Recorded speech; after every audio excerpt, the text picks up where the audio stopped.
ವರಸ್ವಾಮಿ ದೇವಸ್ಥಾನಕ್ಕೆ ಬಂದಿದ್ದೀವಿ ಸರ್. ಇಲ್ಲಿ ಬಂದು ಇಷ್ಟಾರ್ಥ ಎಲ್ಲ ನೆರವೇರುತ್ತೆ ಅನ್ನೋ ಪ್ರತೀತಿ ಇದೆ. ಈ ಭೂವರ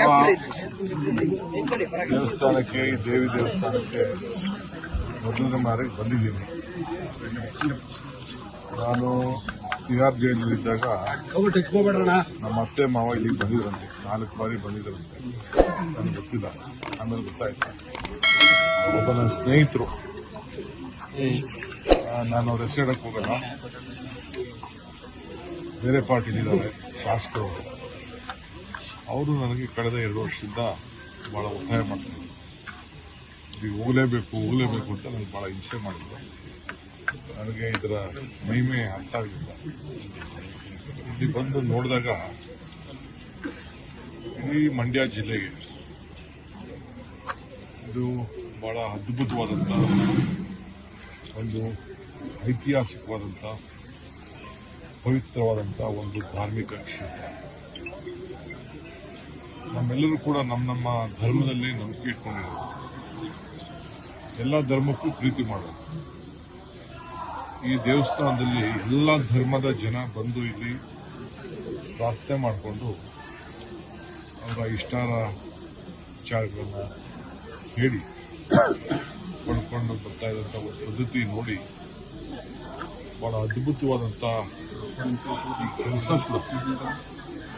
ನನಗೂ ಅಷ್ಟೋ ಇಷ್ಟೋ ದೇವಸ್ಥಾನ ಕಟ್ಟಡದಲ್ಲಿ ಎಷ್ಟು ಶ್ರಮ ಇದೆ, ಏನು ಯಾವ ರೀತಿ ಇದೆ ಅಂತ ನನಗೆ ಅರಿವಿದೆ. ಈ ವಿಗ್ರಹ ಎಷ್ಟು ಅದ್ಭುತವಾಗಿದೆಯೋ, ಮುಂದೆ ಕೂಡ ಈ ಒಂದು ದೇವಾಲಯ ಕಟ್ಟಲಿಕ್ಕೆ ಬಹಳ ಉತ್ತಮವಾದಂಥ ಒಂದು ನೀಲಿ ನಕ್ಷೆಯನ್ನು ತಯಾರು ಮಾಡಿದ್ದಾರೆ. 4 ಫ್ಯಾಕ್ಟರಿ, ಗ್ರ್ಯಾಂಡ್ ಫ್ಯಾಕ್ಟರಿ ನಡೆಸೋ ರೀತಿಯಲ್ಲಿ ಇಲ್ಲಿ ಕೆಲಸ ನಡೀತಾ ಇದೆ.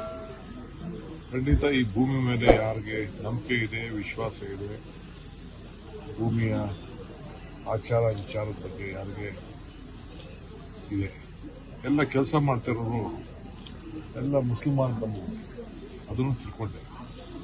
ಎಲ್ಲ ಬಂದು ಅವರೇ ಬಂದು ಇಂಥ ಒಂದು ಕೆತ್ತನೆ ಕೆಲಸನ ಇಲ್ಲಿ ನಡೆಸ್ತಾ ಇದ್ದಾರೆ ಅಂತ.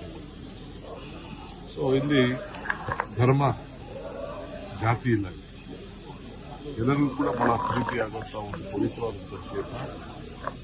ನಾನು ಇವತ್ತೇನೋ ಇದ್ದಕ್ಕಿದ್ದಂಗೆ ಇಲ್ಲಿಗೆ ಬರಬೇಕು ಅಂತ ನನಗೆ ಮನಸ್ಸು.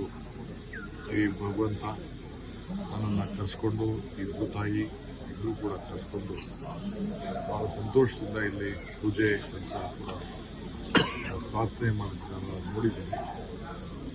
ಸೊ ರಾಜ್ಯಕ್ಕೂ ಕೂಡ ಒಳ್ಳೆಯದಾಗಬೇಕು. ಸೊ ನನಗೆ ಬಹಳ ಸಂತೋಷ ಆಯಿತು. ಇಲ್ಲಿ ಬಂದಂಥ ಸಂದರ್ಭದಲ್ಲಿ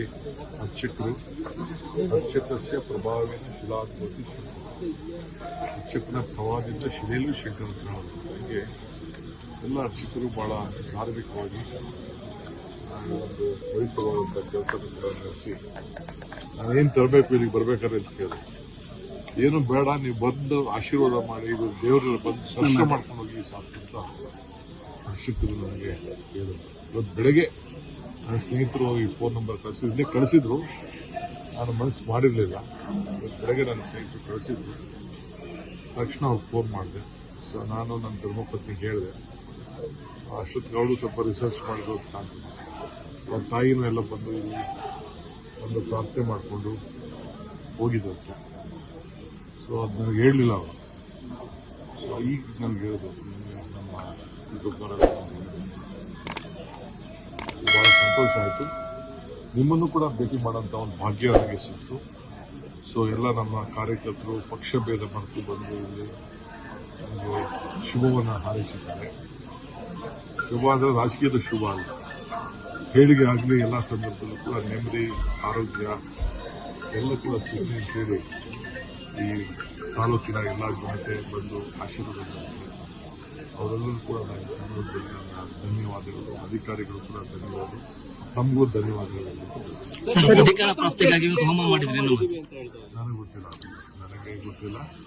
ಇಲ್ಲಿಗೆ ಬನ್ನಿ, ಏನು ತರಬೇಕು ಅಂತ ಕೇಳಿದೆ. ಹೂವು ತರಬೇಕಾ, ಕಾಯಿ ತರಬೇಕಾ, ಹಣ್ಣು ತರಬೇಕಾ, ಏನಿಲ್ಲ, ಬಂದು ಸುಮ್ಮನೆ ನೀವು ದರ್ಶನ ಮಾಡ್ಕೊಂಡು ಹೋಗಿ ಅಂತ. ನನಗೆ ಯಾರು ಏನು ಮಾಡೋದು ಅಂತ ಗೊತ್ತಿಲ್ಲ. ನನಗೆ ಏನು ಪ್ರಾರ್ಥನೆ ಮಾಡಿದ್ದಾರೆ ಅಂತ ನನಗೆ ಏನು ಗೊತ್ತಿಲ್ಲ.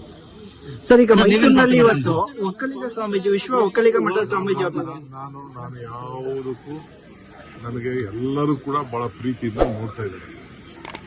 ಎಲ್ಲ ಇಂಥವ್ರು ಅಂಥವ್ರು ಅಂತಲ್ಲ, ಎಲ್ಲ ಹಿರಿಯರು, ಸ್ವಾಮಿಗಳು, ಮಕ್ಕಳು ಎಲ್ಲರೂ ಕೂಡ ನನಗೆ ಬಹಳ ಪ್ರೀತಿಯಿಂದ ಆಶೀರ್ವಾದ ಮಾಡೋಕ್ಕೆ ಬಯಸ್ತಾ ಇದ್ದಾರೆ. ಅಷ್ಟು ಬಿಟ್ಟರೆ ನನಗೇನು ಗೊತ್ತಿಲ್ಲ.